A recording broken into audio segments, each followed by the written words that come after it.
For centuries, humanity has marveled at the natural world, believing that everything around us was shaped by divine hands. But what if some creatures were never meant to exist? The Bible reveals astonishing mysteries, beings so unnatural that God himself erased them from creation. From ancient giants to fire-breathing beasts, from legendary sea monsters to entities so corrupt that they had to be wiped away, Scripture hints at a reality far stranger than most realize. Could there have been creatures that stood outside of God's intended design? If so, why were they allowed to roam the earth? And more importantly, why were they removed? Some of these beings were feared, others worshipped, and some became the foundation for myths and legends that still persist today. But hidden beneath the surface of these stories lies something deeper, a truth that challenges everything we think we know about creation itself. If God created all things, does that mean every creature was part of his perfect plan? Or did something, or someone, tamper with the natural order, creating things that were never meant to walk the earth? The answer to this question may unlock one of the greatest secrets of history. What was removed from creation, and why? Throughout the Bible, there are mentions of strange and mysterious creatures that defy explanation. Some of these beings are described as powerful, almost supernatural entities that once walked the earth but were ultimately wiped out by divine intervention. Were they remnants of a fallen creation, or did they exist outside of God's original design? The idea of creatures that were not meant to be challenges conventional beliefs about the natural order established by divine will. Legends of beings whose existence threatened the harmony of creation are scattered throughout ancient scriptures. One example is the Nephilim, giants mentioned in Genesis, who were the offspring of the sons of God and the daughters of men. These beings possessed extraordinary strength and abilities, making them vastly different from ordinary humans. Some scholars speculate that they were hybrids, part human, part something else. If this is true, were they ever truly part of God's intended creation? Or were they an unnatural deviation, an anomaly that had to be erased? This leads to even deeper questions about what God allows and what he ultimately destroys. The Book of Job also describes creatures like Leviathan and Behemoth, which appear to be beyond anything seen in nature today. Leviathan, for instance, is depicted as an immense sea beast that breathes fire, while Behemoth is an unstoppable force of strength. Could these beings have been symbolic, or did they roam the earth at one point? Some believe they were representations of chaos, created to test human understanding of divine power. But if they were real, why are they no longer among us? Did God remove them from existence, ensuring that only certain creatures would remain within his plan?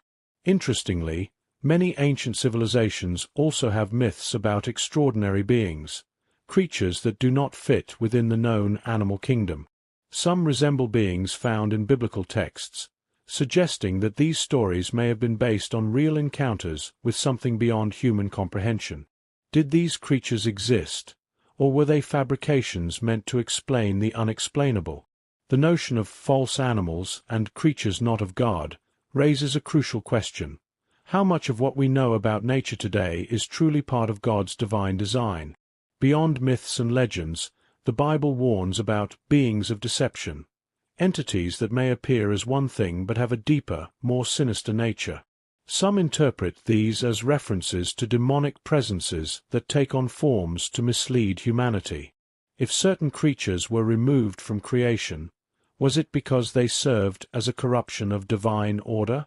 Or were they beings that never truly had a place in God's intended world? The idea that some creatures are not divine aligns with the biblical theme of separation between holiness and corruption. The existence of such beings, whether real or symbolic, brings up the question of what else may have once existed but was wiped from history. Were these creatures destroyed to prevent chaos, or did they naturally fade away with time? The very thought that some beings could have been erased from creation leaves an open-ended mystery about what was once allowed to exist and what was removed forever.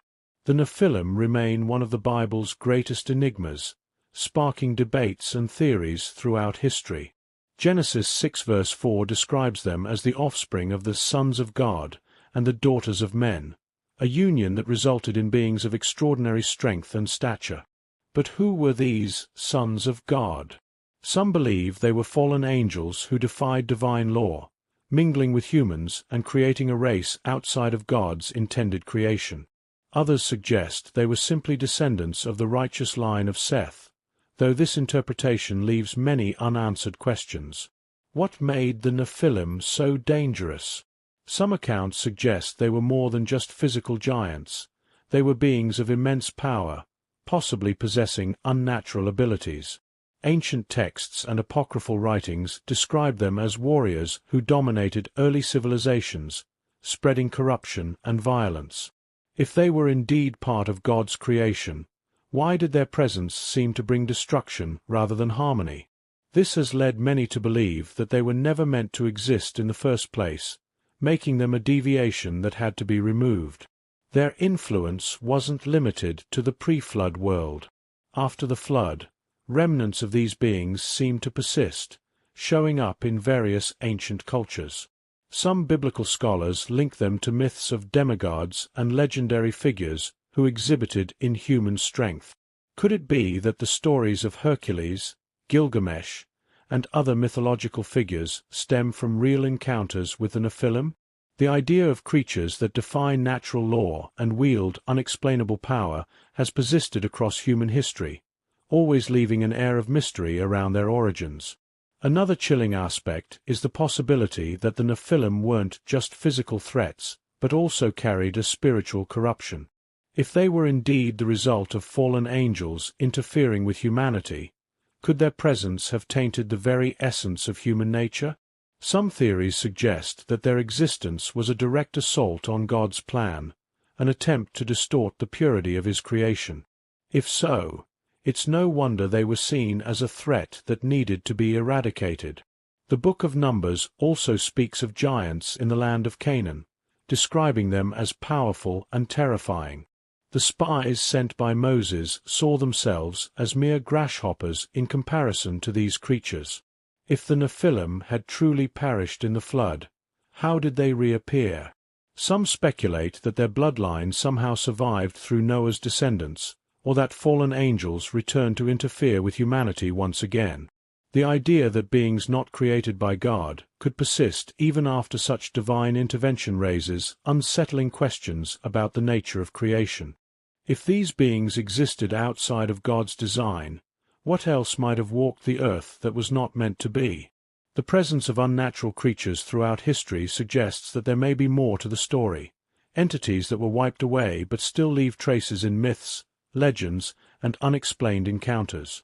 The flood of Noah's time was more than just a cleansing of human corruption. It was the ultimate reset for a world that had strayed too far from God's design. According to Genesis, the earth had become filled with wickedness, violence, and unnatural beings that did not belong to the divine creation. The Nephilim, these hybrid creatures of immense power, were among those who had defied the natural order. Many believe that the flood was not only a judgment against sinful humanity, but also a direct act to remove these beings that were never meant to exist. But if the Nephilim were wiped out, why do we see accounts of giants after the flood? Some theories suggest that their corrupted lineage may have survived through Noah's family, whether through the wives of his sons or some other unknown means. Others believe that fallen angels may have returned to repeat their interference with mankind. If this is the case, then the flood was not just about destruction. It was a warning, a demonstration of God's resolve to uphold the purity of His creation. The presence of giants after this event suggests that the battle between divine order and corruption did not end with the flood. Ancient civilizations across the world, from Mesopotamia to the Americas, share eerily similar flood stories, often mentioning beings of great stature and strength that existed before the catastrophe. Could these myths be remnants of a shared human memory of the Nephilim? The idea that God purged the earth of these creatures only for their influence to persist in whispers of legend and fragmented histories is unsettling. The Bible itself does not provide an exhaustive account of all the events that led up to the flood, leaving space for speculation on what other creatures may have existed and been erased from history. The flood also stands as a symbol of divine authority over creation. It was not just an act of destruction, but an act of renewal, removing what was impure and preserving what aligned with God's original plan. The very fact that Noah and his family were chosen to survive suggests that their bloodline was untainted, pure in the eyes of God. This raises another question. Was the presence of these corrupted beings an isolated event, or is there a deeper spiritual war at play, one that continues throughout history? The eradication of the Nephilim through the flood suggests that not everything that walks the earth was intended by God to exist. The concept of false creatures, beings not created by God, challenges the idea that every living thing has divine purpose. If beings outside of God's creation once roamed the earth, could similar forces still be at work today? The flood serves as both a historical and prophetic event, pointing to a future time when divine intervention will once again cleanse what has been corrupted. What if the flood was only the first major intervention, a preview of a greater purification still to come? Jesus himself compared the last days to the days of Noah, hinting that corruption of a similar nature could rise again. If the Nephilim were a threat then, could they, or something like them, reappear before the end of times? Even after the flood, the presence of giants persisted, raising deep questions about how their lineage survived. The Bible speaks of the Anakim, the Rephaim, and other towering figures who stood against God's chosen people. These beings were described as fierce warriors, nearly invincible in battle, and far superior in physical strength to ordinary men. Could they have been remnants of the Nephilim, or was their existence the result of another supernatural interference?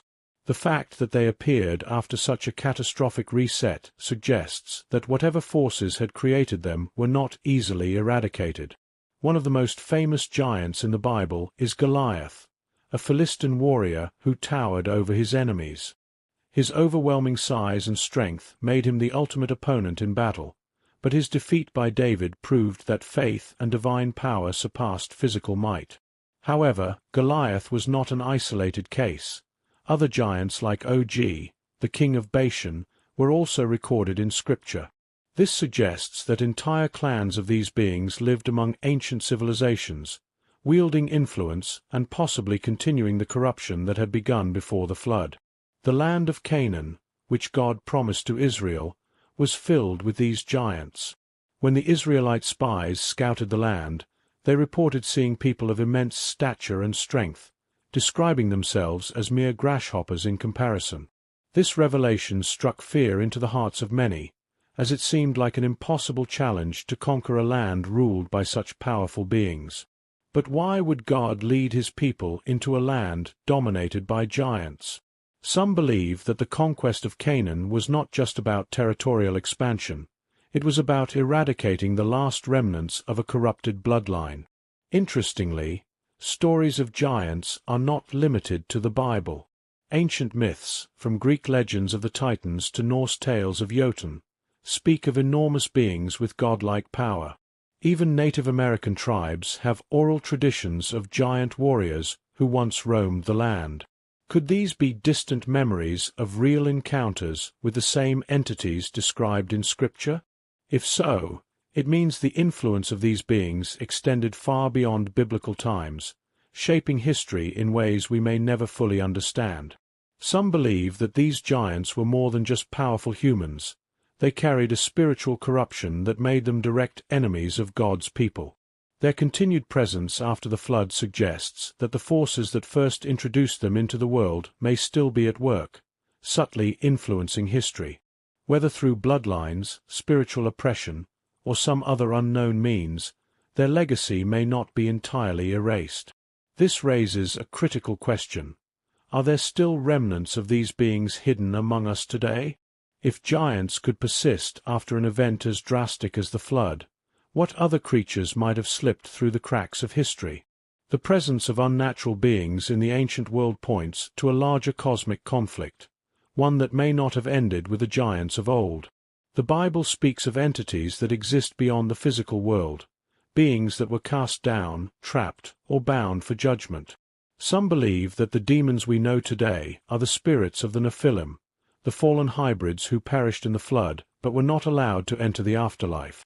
If this is true, it would mean that these beings still roam the earth, no longer in physical form but as disembodied spirits seeking to inhabit human bodies. This could explain why possession is a recurring theme in Scripture, and why Jesus often cast out unclean spirits from those who were afflicted. Other interpretations suggest that demons are actually fallen angels who sided with Lucifer in his rebellion against God. Unlike the Nephilim, these beings were originally created by God but chose to defy him, resulting in their banishment. Some were cast into the abyss, locked away until the final judgment, while others were left to roam the earth. The idea that certain entities have been restrained until an appointed time raises unsettling questions. What happens when they are released? The Book of Revelation speaks of such an event, where demonic forces will be unleashed upon the world in the last days. Interestingly, the Bible also makes references to spirits that are kept in chains, awaiting their ultimate fate. The Book of Jude describes angels who did not keep their proper domain, and were imprisoned as a result. Could these beings have played a role in corrupting humanity before the flood, leading to their imprisonment? If so, this would suggest that not all rebellious entities are free to act, but rather that some remain under divine restraint until their final punishment is carried out. Many ancient cultures have stories of malevolent spirits that seek to deceive and control mankind. Some of these accounts bear striking similarities to biblical descriptions of demons, beings that manipulate, possess, and influence human affairs. The idea that certain creatures were removed from creation, but their spirits persisted aligns with biblical teachings on spiritual warfare. If these entities are still active, their goal would likely be to distort truth, weaken faith, and lead people away from God's plan. The existence of such beings forces us to question the boundaries of creation itself. Were they ever meant to exist, or were they a result of corruption that needed to be erased? The presence of demons and spirits bound for judgment suggests that not everything that was created was intended to remain. If certain beings have been imprisoned, could others still be roaming the earth undetected, waiting for their moment to return? And if these spirits still have influence today, how much of what we consider reality is actually shaped by unseen forces? The battle between divine order and rebellious entities is not just a thing of the past. It may be ongoing, affecting the world in ways few truly understand. Jesus made a startling comparison when he said that the last days would be like the days of Noah. This statement carries deep implications, suggesting that the same conditions that led to the Great Flood will be present again before his return. In Noah's time, the world was filled with corruption, violence, and unnatural beings that defied God's intended order. The presence of the Nephilim, the widespread rebellion against God, and the moral decay of humanity all contributed to the necessity of divine intervention. If history is repeating itself, what signs should we be looking for? One of the most striking aspects of Noah's time was the mixture of the divine with the human. Genesis 6 describes how the sons of God took wives from the daughters of men, resulting in offspring that were not part of God's original creation.